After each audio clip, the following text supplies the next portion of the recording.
어제 저녁에 교회 일을 좀 마치고 한 밤 8시경에 사택에 올라갔습니다.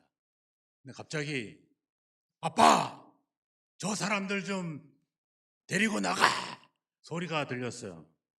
봤더니 저희 큰아들 방에서 저희 아내하고 동생이 앉아가지고 얘기를 하는데 지금 1시간이 넘도록 저러고 있다고 빨리 데리고 나가라고 자기 좀 자야 되겠다고 그런 일이 있었습니다.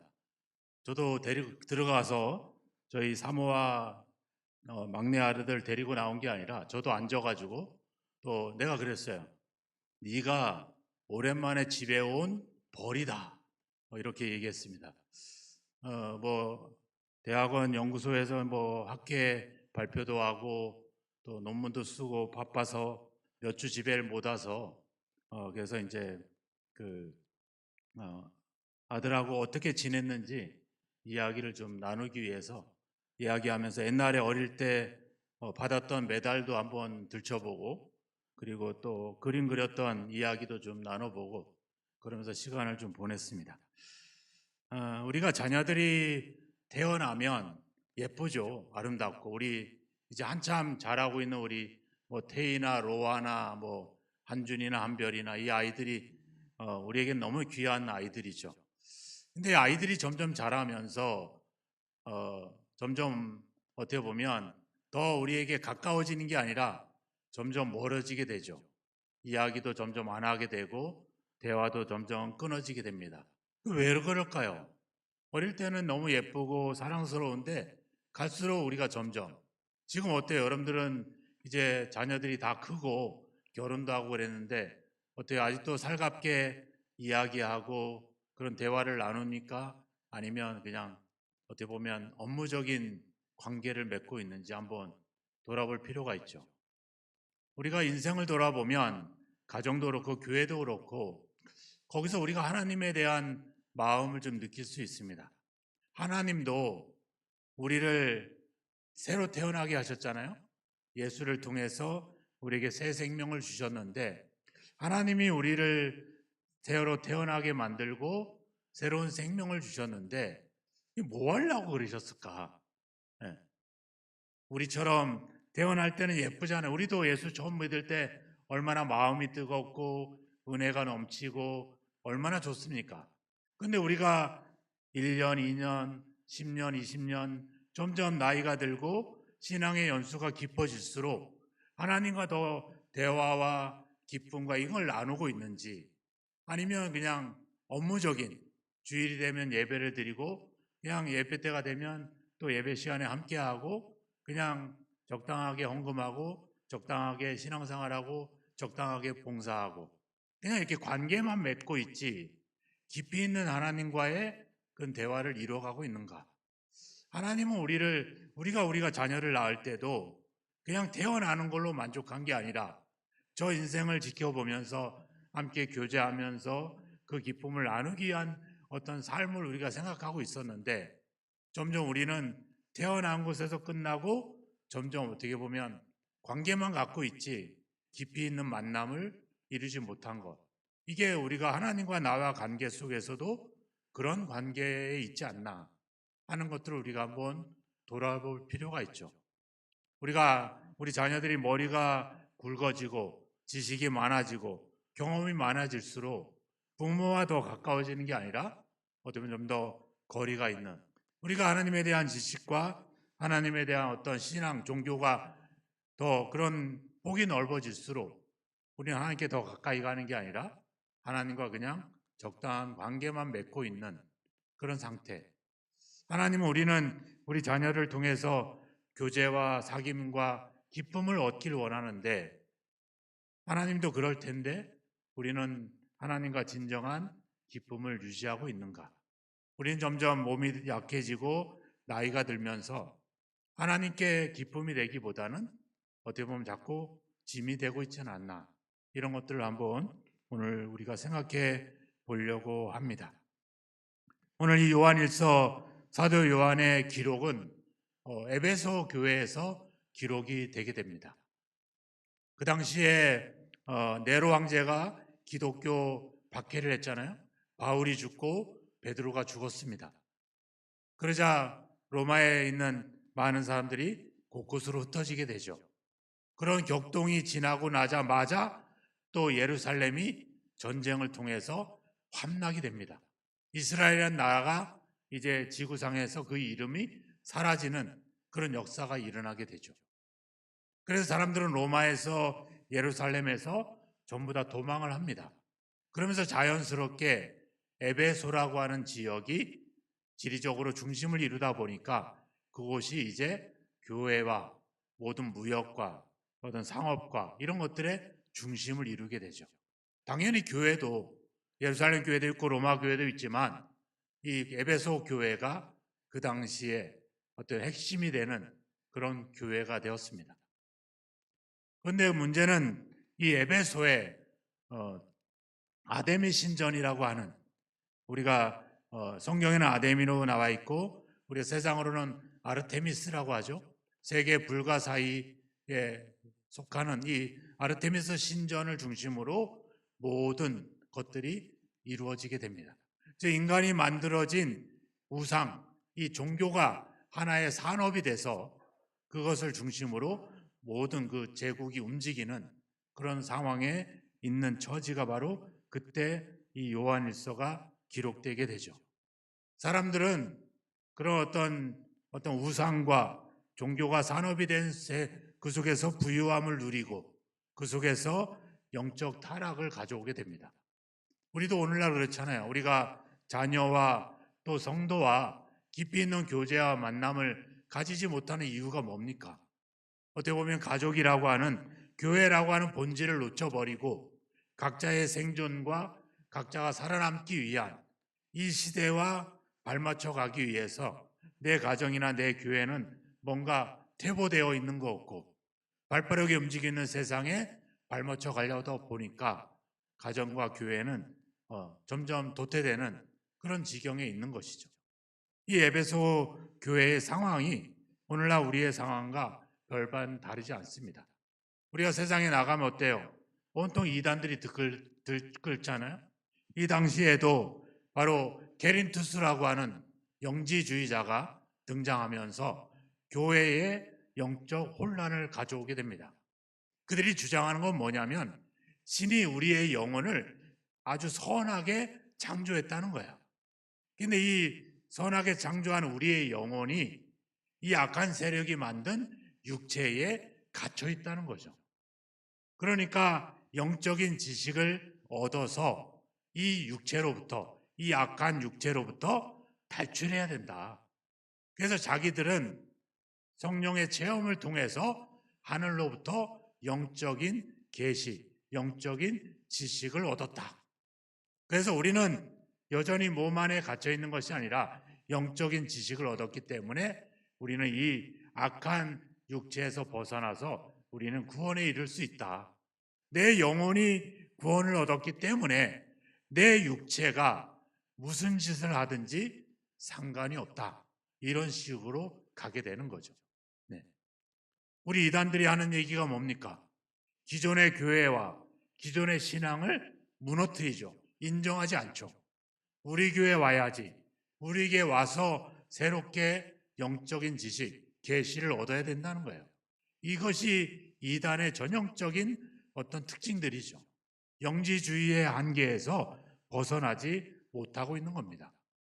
즉 하나님이 예수로 이 땅에 실제로 오셨고 실제로 우리의 구원을 위해서 십자가에 죽으셨다. 이 사실을 그 당시 에베소 교회에 있는 그 영지주의자들은 반대를 한 거예요. 어떻게 거룩하신 하나님이 이 악한 이 육체에 와서 육체와 하나님이 연합될 수 있느냐, 이런 사상을 사람들에게 전하면서 아니다 이렇게 얘기하는 거죠. 그래서 예수께서 이 땅에 오신 것, 또 예수께서 죽으신 것, 예수께서 부활하신 것, 이런 것들을 전부 다 부인하게 됩니다. 육체로 행하셨던 모든 것들을 다 그들은 부인하게 되죠. 그러면서 어떻게 해요? 그러면서 자기들만 특별한 지식, 자기들만 그들보다 더 우월한 영적 지식을 가지고 있다고 자랑을 하면서 기존에 있는 성도들을 무시하고 멸시하고 분리시키죠. 이단들이 그러잖아요. 자기들만 특별한 지식이 있고 자기들만 특별한 체험이 있다고 여기면서 다른 것들을, 기존의 신앙과 교회를 무시하죠. 이단만 그렇지 않습니다. 우리도 그렇잖아요. 우리도 예수 믿으면 구원을 받는다라고, 그래서 믿음은 강조하는데 그 강조하는 만큼 내 삶은, 믿음과 삶은 분리시킵니다. 여러분들이 오늘 하나님 앞에 이렇게 경건하게 마음을 다해서 예배를 드린 만큼 과연 그 믿음과 신앙을 내 삶에 그대로 녹여놓고 있느냐 한번 돌아보시기 바랍니다. 뭐 내 산까지 가지 마시고 오늘 예배를 드리고 끝나면 어딜 가세요? 2층 식당을 가잖아요. 가서 이제 애찬을 나누잖아요. 그때 한번 생각해 보세요. 내가 하나님께 예배하고 하나님께 마음을 드리고 하나님의 사랑을 표현하는 만큼 내가 고스란히 애찬의 현장에서 그것을 이루고 있는가? 그렇지 않은 일들이 많이 일어나고 있죠. 분리되고 있습니다. 그러면서 뭐라 그래요? 내가 가진 지식과 내가 가진 경험으로 판단하고 비난하고 그리고 내가 얼마나 더 우월한지를 이야기하게 되죠. 그래서 내가 얼마나 더 맛있게 하고 내가 얼마나 더 예쁘게 하고 얼마나 더 많이 하는지 이런 것들에 대한 이야기를 하게 되는 겁니다. 바로 그런 오늘날 우리의 현대 신앙이 그렇잖아요. 우리도 그렇잖아요. 내가 예수를 믿고 구원받았다는 것으로 안 믿은 자들을 정죄하거나 무시하게 되죠. 세상이 교회를 비난할 때 우리가 좀 더 낮아지고 겸손해지는 게 아니라 왜 우리를 핍박하느냐? 왜 종교를 탄압하느냐? 우리는 막 저항하죠. 그러면서 우리가 옳았고 우리가 대단하고 우리가 옳았다는 것들을 막 얘기하죠. 우리가 아픈 사람들이 있잖아요. 그죠? 아픈 사람들이 어때요? 아픈 사람들은 다른 게 눈에 안 들어옵니다. 저도 아파 보니까 저만 생각해요. 그러면 옆에 있는 사람들은 뭐라고 하죠? 왜 너를 위해서 얼마나 고생을 하는데 이런 얘기들 하잖아요. 아픈 사람은 그 얘기가 들어오질 않습니다. 나만 최고로, 나만 세상에서 가장 아픈 사람처럼 그렇게 생각을 하죠. 우리가 지난주도 그렇고 지지난도 그랬잖아요. 고린도 교회도 자기 가진 지식, 사도 바울이 얘기한 내가 가진 지식보다 사랑이 우선이다. 그래서 나는 권리를 갖고 있지만 나는 형제를 위해서 나는 영원히 고기를 먹지 않겠다. 근데 그런 생각이 이 에베소 교회 사도 요한이 요한일서를 기록하는 그 당시에도 교회 안에 여전히 있었다는 겁니다. 이게 다른 사람과 나를 분리시키는 게 문제가 아니라 그 사람보다 나보다 내가 더 우월한 영적 지식을 갖고 있다는 거죠. 우리가 큰 교회 다니잖아요. 그죠? 신각교회가 얼마나 큽니까? 우리 신각교회가 우리 기흥구에서는 분담금을 내는 교회 중에 상위권에 있어요. 얼마나 큰 교회들이 많은데 우리 교회가 분담금이 많아요. 제가 안 내고 있을 뿐이지만 그만큼 우리 교회가 큰 교회로 인정을 받습니다. 우리가 큰 교회 다니는 교인들이 어때요? 내 믿음과 내 신앙을 보는 게 아니라 내 큰 교회, 우리 목사님이 얼마나 유명하고 우리 목사님 설교가 얼마나 유명한지 그런 것들이 어떻게 되는 거예요? 다른 작은 교회보다 더 우월한 우월감을 가지고 있다는 거죠. 오늘 우리가 연말에 우리가 어려운 교회들을 돕기 위한 우리가 선교를 하잖아요. 이웃사랑 선교를 하는데 올해 참 여러분들이 마음을 많이 나눠주셨어요. 너무 감사해요. 큰 교회는, 자립하고 있는 교회는 그렇지 못한 교회에 대한 영적 부담감을 가져야 됩니다. 왜요? 우리 교회뿐만 아니라 모든 교회는 어때요? 다 한 몸입니다. 예수 그리스도 안에서 모두가 한 몸이에요. 한 가족이죠. 그렇다고 하면 저기가 어려우면 도와줘야 되고 우리가 힘들면 도와달라고 요청을 해야 되겠죠. 이런 어떤 책임들이 우리에게 있는 거죠. 우리가 가진 지식이나 신앙은 저 사람보다 더 우월하고 더 뛰어나다는 것을 말하는 게 아니라 그들을 섬기고 그들을 위해서 낮아지기 위해서 존재하는 거죠. 하나님이 얼마나 우월하십니까?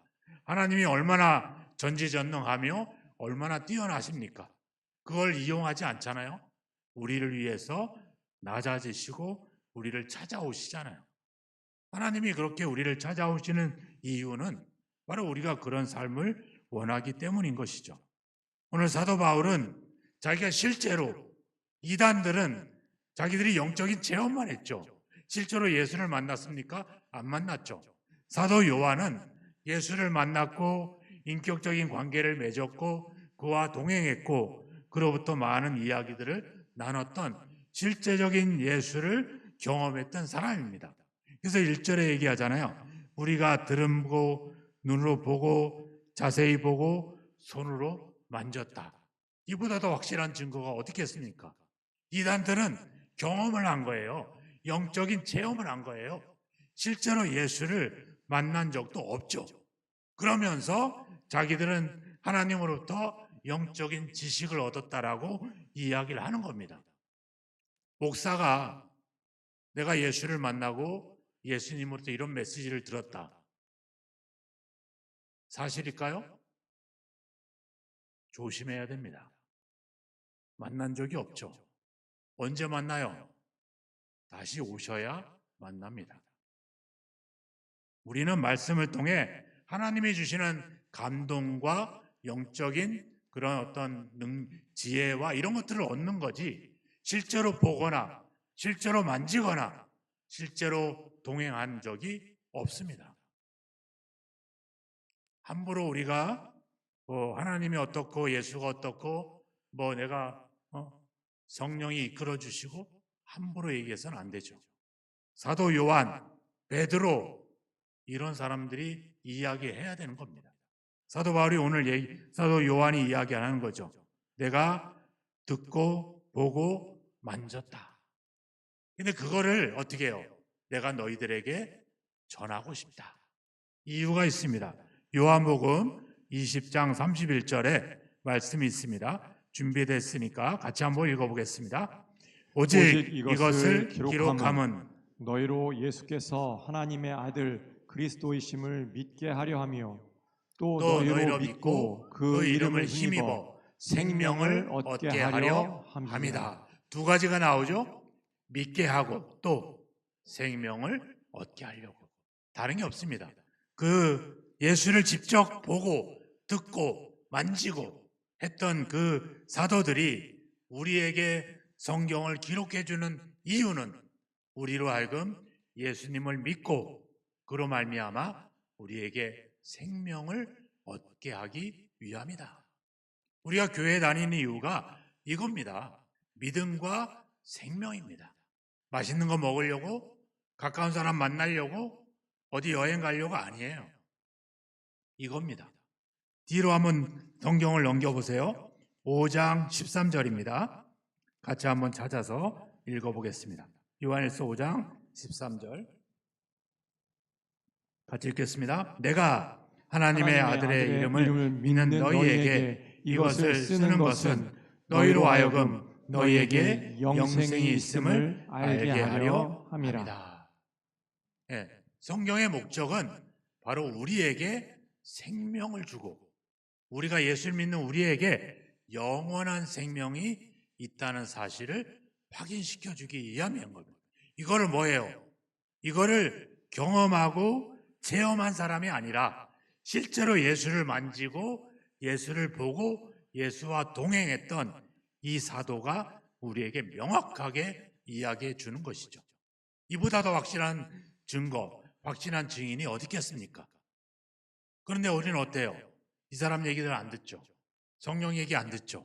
누가 예수 믿고 이상한 어디 천국 갔다 왔대. 병 고쳤대. 성령 체험했대. 방언했대. 체험한 영적인 경험을 가진 사람을 만나지 마시고 실제로 예수를 보고 만졌던 이들의 이야기를 더 귀 기울이시기를 주의 이름으로 축원합니다. 그러니까 성경은 1절에 얘기하잖아요. 뭐예요? 생명의 말씀이다. 네. 생명의 말씀이다.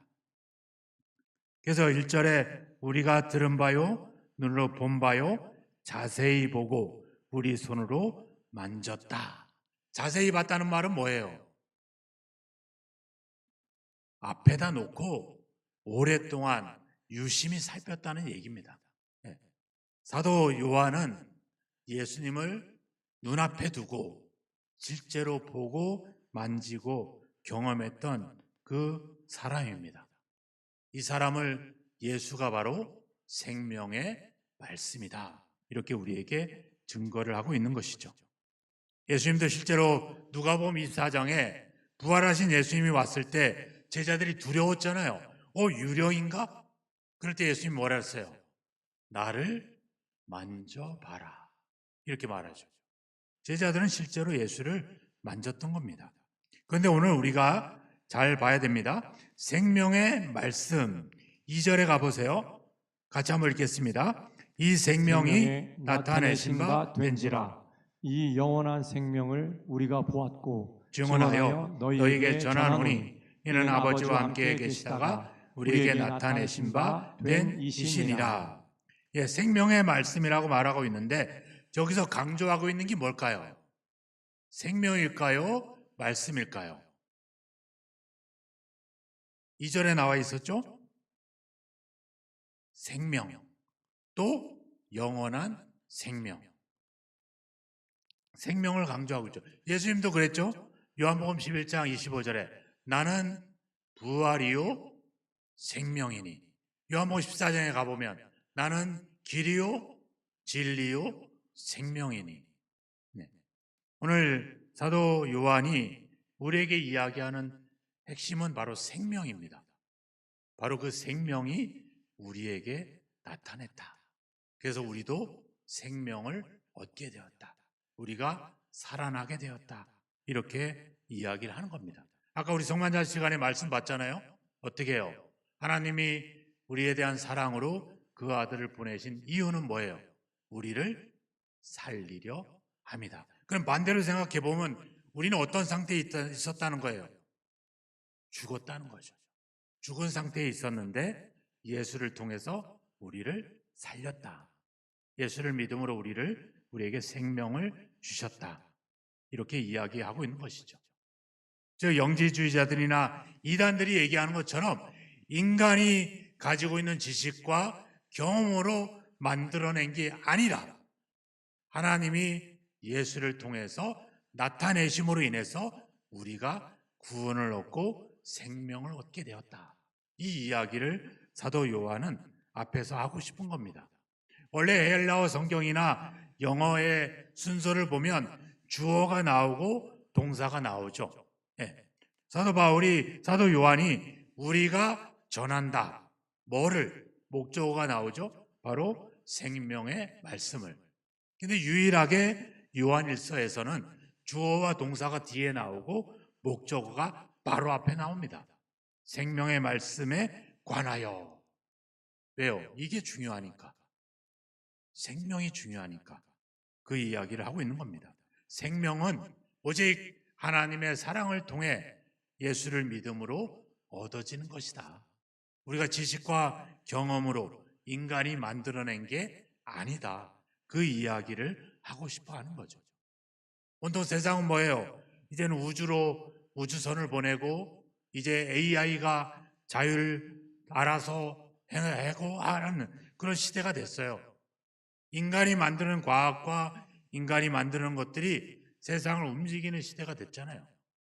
우리는 그런 시대에 발맞추어 가려고 하다 보니까 가족도 교회도 사랑도 본질은 다 놓쳐버리고 생존을 위한 길로 나아가다 보니까 우리의 삶은 우리의 가정과 우리의 교회는 업무적인 관계만 맺지 거기엔 기쁨과 그런 즐거움이 없죠. 오늘 사도 요한이 우리에게 생명에 대한 이야기를 하고 있습니다. 생명은 오직 예수 그리스도를 믿음으로 얻을 수 있는 것이다. 그래서 우리에게는 생명이 있습니다. 아멘. 예수를 믿으시죠? 여러분들에게 영원한 생명이 있음을 믿으십니까? 이거는 약속입니다. 우리가 그렇게 하겠다고 결정한 게 아니라 하나님이 그렇게 선언을 한 거예요. 아까도 얘기했잖아요. 우리 자녀가 태어나면 얼마나 아름답고 예쁘고 귀엽습니까? 근데 거기서 끝나면 안 되는 거죠. 어디까지 가야 돼요? 함께 교제하고 나누고 대화하고 이야기하고 기뻐하는 것까지 가야 되는 겁니다. 우리의 신앙도 예수를 믿는 것에서 끝나면 안 됩니다. 가야 됩니다. 어디까지? 예수와 더불어 교제함으로 기쁨을 누리는 자리까지 가야 돼요. 과연 내 안에 기쁨이 있는지 한번 돌아보시기 바랍니다. 그래서 사도 요한은 이 이야기를 하는 겁니다. 2절을 같이 한번 읽어보겠습니다. 이 생명이 나타내신 바 된지라. 이 영원한 생명을 우리가 보았고 증언하여 너희에게 전하노니 이는 아버지와 함께 계시다가 우리에게 나타내신 바 된 이시니라. 3절 우리가 보고 들은 바를 너희에게도 전함은 너희로 우리와 사귐이 있게 하려 함이니 우리의 사귐은 아버지와 그 아들 예수 그리스도와 더불어 누립니다. 생명을 얻었으면 어디로 가야 돼요? 사귐으로 가야 돼요. 우리가 예수를 믿었으면 어디로 가야 돼요? 하나님과 예수와 사귀는 자리로 가야 됩니다. 우리가 예수를 사귀기 위해서 하는 게 있잖아요. 성경도 보고 기도도 드리고 예배도 드리고 봉사도 하고 열심히 하는 거죠. 만약에 예배도 안 드리고 기도도 안 하고 봉사도 안 하고 아무것도 안 한다. 어디에 있는 거예요? 생명을 얻은 것, 탄생하고 믿은 것에 멈춰져 있는 거죠. 그럼 어떻게 해요? 하나님과 형식적인 관계만 유지하고 있는 겁니다. 하나님과 종교적인 관계만 이루고 있는 것이죠. 그건 어때요? 기쁩니까? 기쁠 수가 없죠. 교제를 하고 사귀어야지 기쁨이 있습니다. 하나님은 그래서 하나님이 아까도 얘기했잖아요. 우리를 사랑하신 것은 서로 사랑해서 하나님의 사랑을 완성해라. 우리가 바로 하나님을 예수를 믿는 것에서 끝나지 말고 함께 더불어 사귈 수 있도록. 그래서 살아있다는 건 뭐예요? 그냥 목숨만 부지하고 있는 게 아니라 함께 교제하고 함께 사귀는 것. 그래서 사도 요한은 그 이야기를 하는 겁니다. 하나님과 사귀기 위해서는 뭐예요? 대초부터 하나님과 함께 있던 그 예수를 만나고 믿고 나아가는 것으로 이야기를 하는 거죠. 그래서 3절에 얘기하는 겁니다. 그 아버지와 아들 예수 그리스도와 더불어 누립니다. 요한계시록에 이 말씀이 있습니다. 아주 이 이야기를 잘 표현하고 있는데 한번 같이 읽도록 하겠습니다. 요한계시록 3장 20절입니다. 외우는 분도 계시겠죠? 볼지어다 내가 문 밖에 서서 두드리노니 누구든지 내 음성을 듣고 문을 열면 내가 그에게로 들어가 그와 더불어 먹고 그는 나와 더불어 먹으리라. 네. 예수님이 문을 두드립니다. 왜 두드릴까요? 네? 예수님이 두드려요. 왜 두드려요?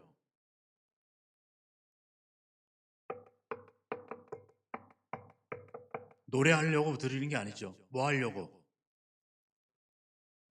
예수님 입장에서 생각해 보세요. 두들겼어. 왜 두들겨? 예? 문이 열렸어요. 끝나요? 어떻게 해요, 예수님이? 우리가 문을 두드리는 거는 들어가려고 두드리는 거지 문 앞에 서 있어서 얼굴 보려고 두드리는 게 아닙니다. 들어가야 돼요. 왜 들어오시려고 그래? 더불어 먹고 싶어서. 하나님은 우리와 더불어 먹고 싶어 하는 겁니다. 그래서 우리는 문을 열죠. 뭘로? 믿음이라고 하는 예수를 믿는 것으로 문을 엽니다. 그 다음에 뭐를 해야 돼요? 그분을 들어오시게 해서 먹고 마시면서 사귀어야 되는 거죠. 우리는 어디까지 멈춰져 있는 거예요? 어떻게 보면 같이 교제하는 분도 있겠지만 많은 분들은 문을 열어주는 것으로 만족하고 있다는 겁니다. 그래서 어떻게 하고 있는 거예요? 서로 얼굴만 멀뚱멀뚱 쳐다보고 있는 거죠. 아, 들어오세요. 이렇게 얘기해야 되죠. 들어오세요. 들어오면 어떻게 돼요? 그러면 돼요. 들어오면 됩니다. 문제는 우리가 문 앞에 머물러 있는 것이죠. 사도 요한은 원래 어부였었잖아요. 그죠? 사도 요한의 형이 누굽니까? 항상 성경에 두 사람이 같이 나와요. 누구와 요한? 야고보죠. 야고보와 요한 항상 같이 다녔어요.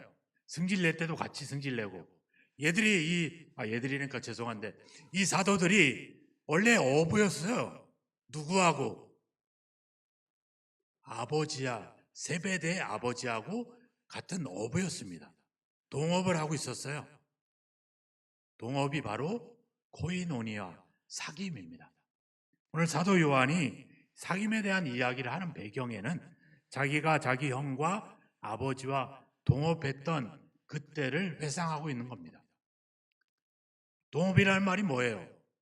같이 나누고 함께 하는 거죠. 하나님이 우리와 동업을 하는 겁니다. 그걸 원하시는 거예요. 뭐를 위해서? 생명을 살리는 일에 하나님과 우리가 동업하기를 원하시는 거예요. 어부들이 뭐를 원해요? 고기를 잡기를 원하는 거죠.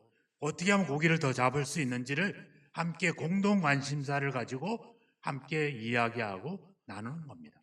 하나님이 우리를 살리기 위한 일에 우리를 불러서 함께 동업을 하는 거, 이게 원하는 거예요. 우리가 교회에서 모였잖아요. 우리의 공통의 관심사가 뭐가 돼야 돼요? 생명을 살리는 것이 우리의 공통의 관심사가 돼야 됩니다. 그게 교회의 가장 우선순위인 줄로 믿습니다. 우리가 그걸 놓치고 있다면 저도 그렇지만 우리 성도들도 그 일에 대해서 이야기를 하고 그 일을 위해서 하나님과 함께 동력하는 길로 나아가야 되는 것이죠. 바로 하나님은 우리를 그 동력자로 부르고 있는 거죠. 바로 사도 요한은 그 이야기를 하는 겁니다. 예수를 믿는 것으로 끝나지 말고, 동업은 계약하는 걸로 끝나는 게 아니잖아요. 함께 들고 뛰어야 돼요. 바로 우리가 하나님과 함께 더불어 누리도록, 더불어 사귈 수 있도록, 더불어 동력하고 더불어 동업할 수 있도록 그 자리로 가야 된다. 그 이야기를 하려고 이 이야기를 하는 거죠. 그래서 고기를 많이 잡고 생명을 많이 살리면 어때요? 우리가 기쁜 거죠. 우리가 즐거운 거죠. 그래서 4절에 이야기합니다. 마지막으로 같이 읽겠습니다. 우리가 이것을 쓰면 우리의 기쁨이 충만하게 하려 함이라. 네, 히브리서 12장 2절의 말씀도 있습니다. 잘 아시는 말씀이지만 같이 한번 마지막으로 읽어보겠습니다. 믿음의 주요 또 온전케 하시는 이인 예수를 바라보자. 그는 그 앞에 있는 기쁨을 위하여 십자가를 참으사 부끄러움을 개의치 아니하시더니 하나님 보좌 우편에 앉으셨느니라. 바로 예수님은 그 앞에 있는 기쁨, 생명을 살리고 그 생명이 영원히 하나님의 나라에서 영원히 살아가는 그 기쁨, 그것을 위해서 이 땅에 오셨을 뿐만 아니라 우리를 위해서 십자가에서 죽으셨습니다. 이것은 우리가 하나님과 교제하는 가장 중요한 목표이기도 하는 것이죠. 예수를 믿는 것에 머물지 마시기 바랍니다. 그냥 태어나고 그냥 가족의 일원이 된 것으로 만족하지 마시기 바랍니다. 누구도 빼앗을 수 없는 기쁨이 충만하게 하려 합니다. 이 충만한 기쁨을 위해서 더 예수님과 말씀과 더 깊이 사귐을 갖는 저와 여러분이 되길 주의 이름으로 축원합니다. 예수를 믿는 것으로 머물지 마시고 생명력 있는 기쁨의 자리로 나아가는 저와 여러분이 되기를 주의 이름으로 축원합니다. 예수님은 우리에게 영원한 생명으로 오셨습니다. 이제 우리 그분을 믿음으로 우리는 영원한 생명을 얻게 되었습니다. 여기서 멈춰서는 안 됩니다. 이젠 예수님과 함께 교제하고 이젠 사귀고 말씀 가운데 거하면서 이제 우리의 삶이 생명이 넘치는 삶, 우리의 삶이 누군가의 생명을 살리는 삶으로 나아가야 될 줄로 믿습니다. 그 일을 위해서 하나님은 우리를 동력자로, 코이노니아로 우리를 부르셨습니다. 그 부르심을 기억하시고 여러분들이 만난 말씀을 통해 사도 요한이 만난 그 예수를 우리 말씀을 통해서 만났으니까 이제 우리 또 다른 사람들에게 이 말씀을 전해서 그들을 살리는 역사, 서로 살리는 일에 관심을 두고 나아가는 저와 여러분이 되기를, 그래서 우리에게 나타난 예수 그리스도의 영원한 생명이 이제 우리 이웃들에게 전해지고 흘러가서 그들을 살리는 역사가 있어지기를 주님의 이름으로 축원합니다. 기도하겠습니다. 이 시간 함께 기도할 때 하나님, 우리에게 예수를 믿게 하시고 영원한 생명을 얻게 하신 것을 감사합니다. 이제 그 생명을 살리는 일에 우리가 하나님과 함께 동력자가 되어서 이 기쁨의 일을 감당하는 저희들이 될 수 있게 해달라고 함께 기도하는 시간을 갖겠습니다. 기도하겠습니다. 하나님 아버지, 우리를 살리시기 위해서 이 땅에 예수 그리스도를 보내심을 감사합니다. 이제 아버지 하나님, 우리의 지식과 우리의 경험을 앞세우지 않게 하시고 우리에게 나타났던 이 생명이 이제 우리 이웃들에게 흘러가는 역사가 있기를 소망합니다. 예수를 믿는 것으로 만족하지 않게 하시고 생명을 살리는 기쁨의 일에 우리가 함께 더불어 누리는 역사가 있도록 인도하여 주시옵소서. 믿음에 멈추지 않게 하시고 교제하고 사귀는 자리로 나아가게 하사 그 아버지 그 속에 놀라운 기쁨을 누리는 저희 모두가 되게 하여 주옵소서. 우리 가정이, 우리 교회들이 아버지의 관계에서 멈추지 않고 더 깊은 교제와 더 놀라운 아버지의 사귐의 자리로 나아갈 수 있는 일에 우리가 좀 더 낮아지고 우리가 좀 더 그 일을 아버지 중하여 나아갈 수 있도록 주여 우리를 인도하여 주시옵소서. 믿음과 관계에서 멈추지 않고 교제와 사귐을 통해 우리의 삶이 생명력 있는 삶으로, 우리의 삶이 생명을 살리는 삶으로 아버지 이렇게 한 걸음 더 성숙하게 변화되고 새로워질 수 있도록 주여 인도하여 주시옵소서. 믿습니다. 하나님, 우리로 하여금 믿음을 갖게 하시고 예수님을 통해 영원한 생명을 얻게 하시니 너무나도 감사합니다. 이제 우리의 생명, 우리 안에 있는 생명이 생명으로 멈추지 않게 하시고 더 깊은 교제의 자리로, 사귐의 자리로 나아가게 하여 주옵소서. 그래서 우리가 예수와 더불어 살아감으로 우리의 삶에 생명력이 넘칠 뿐만 아니라 기쁨이 충만하게 하여 주옵소서. 그리고 그 생명이 우리 이웃들에게 흘러가게 하사 생명을 살리는 일에 하나님과 함께 동력하는 저희들의 삶이 되게 하여 주시옵소서. 하나님 아버지, 예수를 믿는 것에 멈추거나 만족하지 않게 하시고 관계를 이룬 것으로 끝나지 않게 하시며 교제와 사귐을 통해 더 기쁨이 충만한 우리의 삶이 되게 하여 주옵소서. 우리의 기쁨의 모습을 통해 우리 이웃들을 살리는 역사가 있도록 우리를 인도하시고 우리와 함께 하옵소서. 예수 그리스도의 이름으로 기도하옵나이다. 아멘.